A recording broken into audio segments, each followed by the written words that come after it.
Well, a statement they put out yesterday says the JPP, that's a progressive party, will operate within the JFM special purpose vehicle for a single 5-year term with a stated mission of fostering national unity and rebuilding the country's foundation.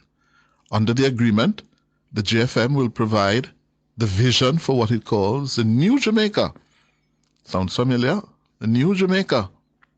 The political parties and other civil society movements from time to time use that term, the New Jamaica, while the JPP, as a registered political party, says it will supply the political machinery needed to meet electoral requirements.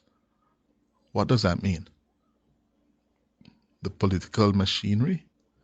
The statement says the collaboration will allow the coalition to field candidates in all constituencies across the island, giving Jamaicans in every parish an alternative to the country's traditional political choices. Wish you luck with that.